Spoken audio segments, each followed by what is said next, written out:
مولانا مودودی نے خلافت ملوکیت میں یہی کیا ہے، امیر معاویہ رضی اللہ عنہ کہہ کر کے، عثمان غنی رضی اللہ عنہ کہہ کر کے جو کچھ کیا ہے وہ اسی طرح کا فساد کیا ہے۔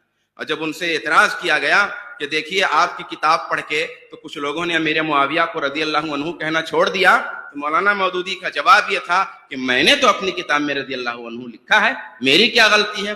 بھائی یہ ایسے ہی ہے جیسے کوئی کہے کہ مولانا مودودی بڑے منافق قسم کے انسان تھے، ایک طرف کہتے تھے عورت کی قیادت درست نہیں ہے، مگر پڑوس میں جب فاطمہ جناح جو ہے الیکشن میں اٹھتی ہیں تو ان کی تائید فرماتے ہیں۔ مولانا کے تعلق سے کئی لوگوں نے لکھا کہ نماز میں کوتاہی کرتے تھے، کچھ لوگ تو یہ بھی کہتے ہیں کہ ان کے ہاں دیوسیت تھی، گھر میں نوجوان خادم آتے تھے اور خواتین پردہ نہیں کرتی تھیں، اور کتاب انہوں نے پردہ پہ لکھی ہے۔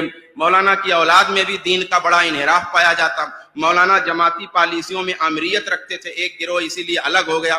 یہ وہ باتیں ہیں جو معتبر راویوں سے منقول ہیں اور لوگوں نے اس پہ لکھا بھی ہے، تاہم مولانا کے تقویٰ کی بات ہی الگ ہے، اور رحمت اللہ علیہ رحمت اللہ سے۔ میں ایسا کہوں تو مانو گے آپ؟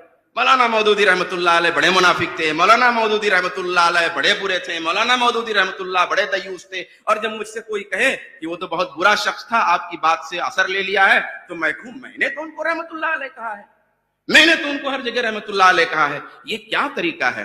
میں کہتا ہوں جماعتیوں بتاؤ یہ مرچی کیسے لگی؟